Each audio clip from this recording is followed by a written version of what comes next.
afternoon show, As If the Sun, for Sid Corman. So thank you for being here, Charles. Yeah, it's a pleasure. Thanks for everyone turning out. It's really great to be here, and I'm honored to be able to make work for you all in Hutchinson. So that's important to me, to not just make work for big cities. I mean, I grew up in a town that's like Hutchinson, so I really appreciate these kinds of communities. So thank you for the honor of allowing me to make what I've made. So I want to start with the poem, because that kind of is one of the important parts of the show.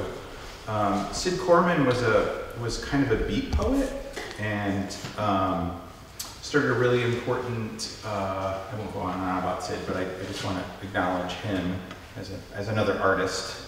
And he started I think a literary magazine called Origin. It brought in lots of different kinds of poets that became, I think, important poets.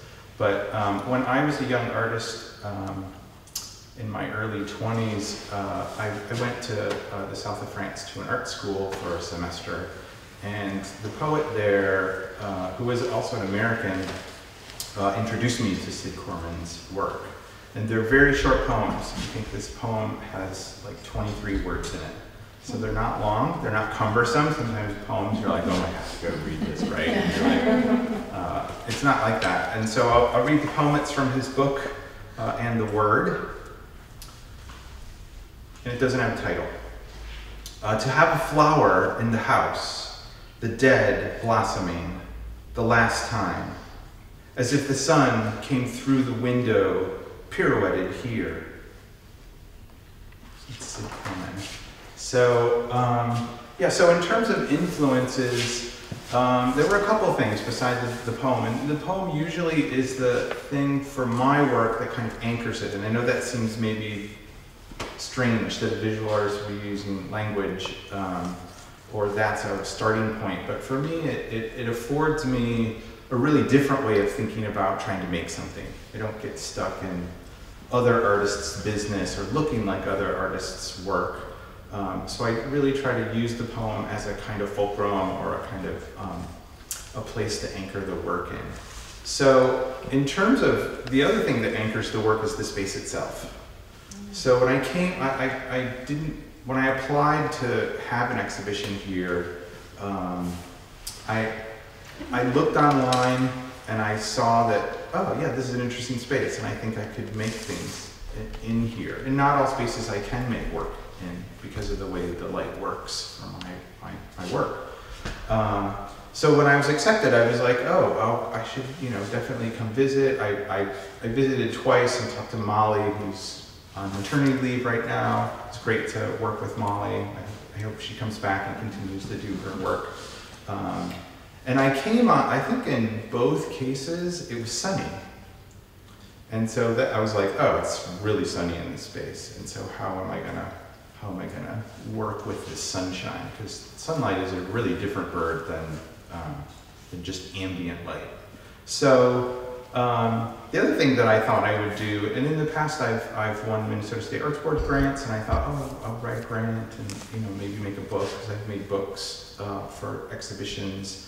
Because the work is ephemeral, it doesn't last. Like literally, you're the people who are going to experience this show, or hopefully a few more, and then that's it. And it goes away, and it doesn't actually reappear, and in the form that it's in, not ever. Like it's gone. So that idea of its ephemerality is really part of this, and I take great care in trying to make sure that I'm making work that really is for the space. So I didn't get the grant. Sometimes that happens, right? You can hope for the best, but it didn't happen. But one of the things that did happen was I was accepted to an artist residency in Iceland last summer. And so I'm going to start with the influences of experience in Iceland. And it had been my second time there. I did another artist residency in 2012. But this one was also really spectacular. I'll just say that the residency, actually, you could go on this landmass. I made work based, it happened during the summer solstice, and it was literally right near the Arctic Circle. So this is probably, I mean, based on where the sunlight is, that's facing north, so it's probably about midnight right now in that photograph. So, so I knew that because there was going to be daylight all the time, and I thought about the eastern half of this exhibition space, I really tried to keep thinking about, like, how can I incorporate the daylight into my work. So this is a piece that's like on the floor. And this piece might be easier to understand here than it is there. So what I'm doing is that in my studio, on the roof of it, there's a skylight. And there's a kind of chunk of light that comes in at 8 in the morning and sets itself up here. And then as the day passes, that piece of light moves around the room. So this is like an 8-hour work day. And basically what I'm doing is I'm taking these little price tag stickers and just framing the shapes, the rectangular shapes that are being made as I go through it. And so, for example, right here, you can see this difference, right? The pattern is broken, and that's because the clouds happen to come through, and there was no form to trace. So basically, one of my colleagues talks about like fossilizing the light, and that's what's happening on the floor. And it's harder to see without the daylight, it being there, but from about 9:30, I know it's not open till 10, but from about 9:30 till maybe 2:30, maybe 3, it's really tracing only the garage door and all of its panels. And it was like a race to try and do that. I mean, I couldn't really do it. Also, partly because the clouds kept interrupting that experience way more than this experience. So, so this was really helpful to make as a precursor to making that, because I knew that the garage door with all of its glass panels was going to be a huge challenge, and the shape of the skylight was much more manageable in some ways. So, but I think it gives you an idea, maybe a little more clearly, of what's actually happening in that piece. So, moving on, the piece of reflective material on the top is sort of around this wall, and I really love reflective material. We see it all the time when we drive, right? Particularly at night. It does this sort of weird thing where you have to be directly, the way that material is made is, you know, we've got this beautiful 3M plant in Hutchinson, which some of my material is from 3M. It really requires that you're behind the source of light. And if you move, and you can see some of these materials, if you move, the light moves inside that thing with it. And that's kind of the goal of it. But that piece is part of that idea of movement.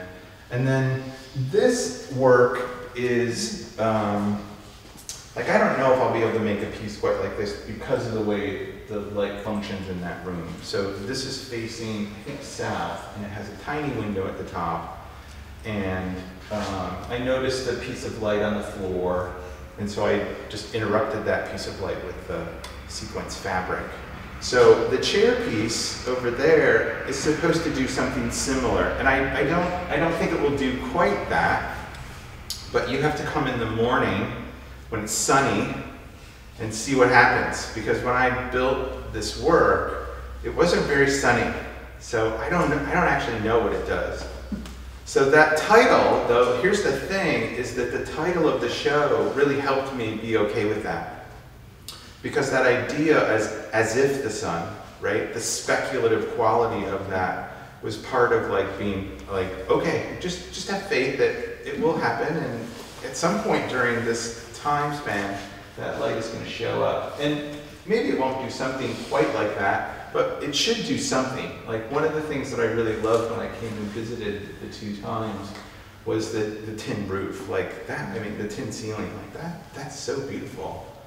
It's such a kind of amazing component to this space. So I kind of wanted to talk about the ceiling in some ways, and I'm hoping that that piece can do that maybe during the mornings. And then this piece, even though it doesn't take this form, this is the holograms sort of stickers that, which I cut up, that are on the corners. And they fluoresce in different ways. Like, it's interesting to me, having made them, that they're mostly white at certain points. And then as you move around them, they start to sort of fluoresce, if you will, depending on where you are. So that point of view is really important for my work, that everybody's point of view is distinct, and it will determine how you experience the work. So, so I didn't want to make a wall piece of this, but I really like the floor in here too. It's quite distinctive. So I'm gonna stop sharing that, and maybe what I'll do is I wanted to talk also about making the work, because usually this is the thing that people are probably very curious about making, like, how do I do this?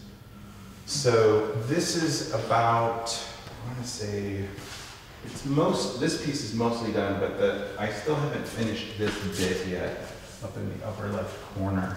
It still has about, I want to say like 45 minutes left. So I didn't have a picture of me sort of halfway through, but really what's happening is that I'm tracking these corners, I mean basically those panes, and they're making kind of streaks, and I'm following the corners and the sides of the shape of the light in there. So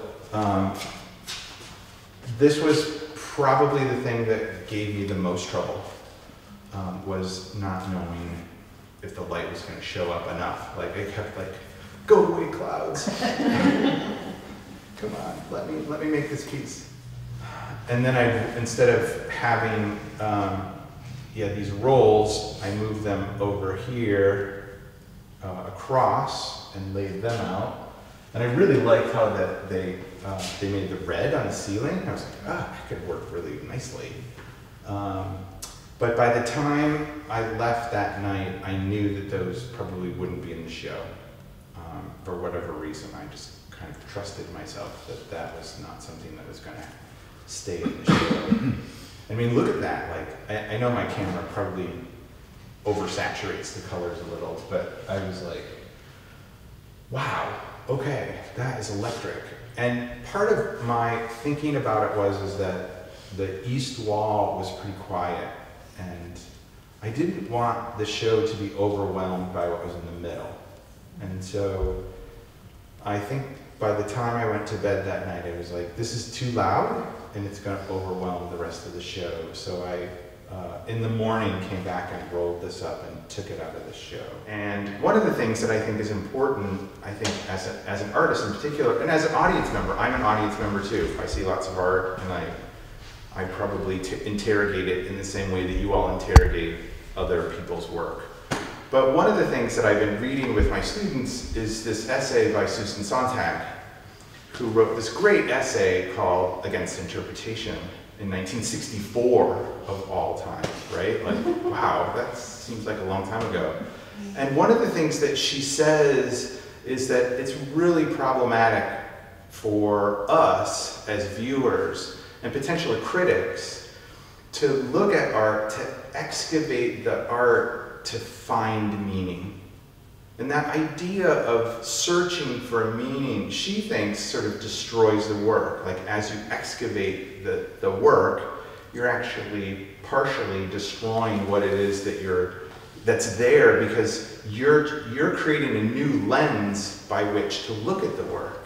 And so I'm gonna quote her, and this is why I've got my computer with me. There's some really great quotes in the essay that I think, for me as an artist, I try to think about when I'm and as a viewer, I'm trying to think about it. So one of the things that she says is to interpret, and this is where she talks about meaning, to interpret is to impoverish, to deplete the world in order to set up a shadow world of meanings.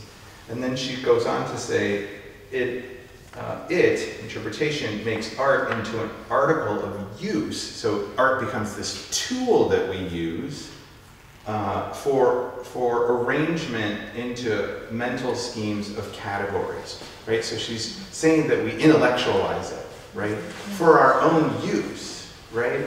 And then she goes on to say, interpretation takes the sensory experience of the work of art for granted, right? That instead of like paying attention to it through our bodies, through our senses, she's saying, you know, it basically becomes this intellectual, she doesn't call it game, but it basically becomes this thing that we do to the work. And she says, and I love this quote, it's important now to recover our senses. We must learn to see more, to hear more, and to feel more. Right? And doesn't that seem like a better way to look at art and to appreciate art, and not just to go, what does it mean? Right? But to actually experience what's there. And then the last quote that I'll read that she states is, the function of criticism should be to show how it is what it is, even that it is what it is, rather than to show what it means. And I'll say that again, because I think it's wordy. The function of criticism should be to show how it is what it is, even that it is what it is, rather than to show what it means. So it doesn't, I think, and when I interpret this, right, thinking of against interpretation, when I think about this, I try to think about, well, I think it's maybe human nature to interpret. I don't think we can get away from that part of ourselves. But I do think what it foregrounds for me is, how do I pay attention to what's in front of me? How do I pay attention to what's actually there, and not what I'm projecting onto the work, right? Because I think it's easy for us to project and go, yeah, it's this and it's that. But maybe that's not even there. Maybe that's just us putting it there. So to ask ourselves, yeah, what's actually in front of me? What am I actually looking at? How do I pay attention to this? I think are questions that I, as a viewer, not just as an artist, but as a viewer, want to try and put forward when I'm looking at my work. And so when I try to, I think, assess what I'm making, I really do try to pay attention to what is here? Like, what am I actually looking at? And not just, oh, these are the things that I've dreamt up, and now I'm going to project that onto the work. I think that's hard work. I think that's not easy to do. I think there's a lot of things that we just push onto other things. So, yeah, to me, that's part of this work, is to not just, it's easy to intellectualize it. I mean, I've been a university professor for way too many years, and so it could be really easy for me, I think, to do that. To talk about, I mean, I can talk about Plato, and I can talk about those kinds of things philosophically about this, but I think first of all, I'm first a sensory human being that lives and breathes, and I really want to entreat the viewer to experiencing that kind of world first. It doesn't mean that interpretation can't be a part of it, but maybe like what is actually in front of us? How do we pay attention? I mean, I'll give you a really good example before I close here. So I teach a drawing one class. I have 18-year-olds that are I think they already know how to draw, but draw from observation. It's a very analytic way of drawing. But I have quizzes with the drawings, so that seems like that's be terrible that I'm quizzing them about things. But they have a textbook, and it's been shocking this year. I've taught this course since 1996, so I've taught it a long time, and this is the first year where the quizzes are just like 10 questions, either true or false or fill in the blank. This is the first year where actually students aren't completing the quiz because they're actually not seeing all the questions. Like, there are true and false questions that they're not answering. And I'm like, what? why aren't, you could just circle, you don't even have to know the answer or even read the question, you could just circle true or false. And so that idea of not paying attention, right, of actually seeing what's in front of us, I think it's become harder and harder for people to experience. So that idea of returning back to Sontag's idea of not interpreting, but actually just to be in our bodies and to pay attention to what's in front of us, I think is really profound. Like, to me, it seems very, like, this is written in 1964, but wow, does it still have a lot of legs for, 2000 or 2023. So I'll close with another poem by Sid Corman. This one's 8 words, so don't blink or you'll miss it. And it also doesn't have a title. Sky in the puddle, dog lapping it up. Thank you.